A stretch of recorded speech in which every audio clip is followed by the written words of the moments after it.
മരങ്ങളാൽ ചുറ്റപ്പെട്ട ഒരു ചെറിയ വീട്ടിൽ അർജുൻ വിഷുവിനെ കാത്തിരിക്കുകയായിരുന്നു. എന്നാൽ ഈ വർഷം അവന് വ്യത്യസ്തമായി തോന്നി. പോർച്ചിലെ കസേരയിൽ പഴയ മലയാള ഗാനങ്ങൾ റേഡിയോയിൽ കേട്ട് ആസ്വദിക്കാൻ മുത്തച്ഛനുണ്ടായിരുന്നില്ല. ഏതാനും മാസങ്ങൾക്ക് മുമ്പ് അദ്ദേഹം മരിച്ചിരുന്നു. അർജുൻ അദ്ദേഹത്തെ വല്ലാതെ മിസ് ചെയ്തു, പ്രത്യേകിച്ച് വർഷത്തിലെ അവരുടെ പ്രിയപ്പെട്ട സമയമായ വിഷു സമയത്ത്. എല്ലാ വർഷവും അർജുനും മുത്തച്ഛനും ഒരുമിച്ചാണ് വിഷുക്കണി തയ്യാറാക്കിയിരുന്നത്. മുത്തച്ഛൻ പഴയ രാജാക്കന്മാരുടെ കഥകൾ, വിളവെടുപ്പ് കാലം, സൂര്യൻ ഉദിക്കുന്ന സമയത്തിൽ വിഷുക്കണി കാണുന്ന മാന്ത്രിക നിമിഷം എന്നിവയെക്കുറിച്ചൊക്കെ ഒരുപാട് സംസാരിക്കും. എന്നാൽ ഈ വർഷം പൂജാമുറി ശാന്തമായിരുന്നു. വിഷു തലേന്ന് രാത്രിയിൽ അർജുൻ ഒറ്റയ്ക്കിരുന്നു.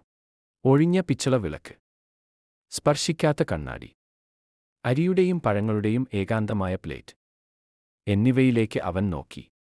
അവന്റെ കവിളിലൂടെ ഒരു തുള്ളി കണ്ണുനീർ ഒലിച്ചിറങ്ങി. ആരാണ് ഇനി എന്നോടൊപ്പം കണി ഒരുക്കുക? സങ്കടം വേണ്ട കുഞ്ഞു. വിളക്ക് കത്തിക്കുക. ഞാൻ നിങ്ങളോടൊപ്പമുണ്ട്, എപ്പോഴും. അർജുൻ കണ്ണ് ചിമ്മിയെങ്കിലും അവന് ഭയം തോന്നിയില്ല. അവൻ മുത്തശ്ശന്റെ ഊഷ്മളമായ സാമീപ്യം അനുഭവപ്പെട്ടു. ഉള്ളിൽ നിന്ന് ഒരു ആലിംഗനം പോലെ. മുത്തച്ഛൻ പഠിപ്പിച്ചതുപോലെ കണ്ണുകൾ തുടച്ച് അവൻ വിളക്ക് കത്തിച്ചു. കണിക്കൊന്ന പൂക്കൾ, ഒരു പഴുത്ത മാമ്പഴ, കുറച്ച് അരി, ഒരു സ്വർണ്ണ നാണയം, കണ്ണാടി, ബാക്കി വസ്തുക്കളും അവൻ ശ്രദ്ധാപൂർവം ക്രമീകരിച്ചു. മുത്തച്ഛന്റെ പഴയ കണ്ണട പോലും അവൻ വിളക്കിനു മുന്നിൽ വച്ചു. അദ്ദേഹം അവിടെയുണ്ടെന്ന് തോന്നാൻ മാത്രം. പിറ്റേന്ന് രാവിലെ അർജുൻ നേരത്തെ ഉണർന്നു. അമ്മ അവനെ കൈപിടിച്ച് പൂജാമുറിയിലേക്ക് കൊണ്ടുപോയി. സുന്ദരമായി ഒരുക്കിയ വിഷുക്കണി കണ്ടപ്പോൾ അവൾ ആശ്ചര്യപ്പെട്ടു.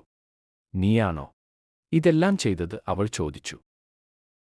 അർജുൻ തലയാട്ടി. അവൾ അവന്റെ അരികിൽ മുട്ടുകുത്തി. അവനെ മുറുകെ കെട്ടിപ്പിടിച്ചു.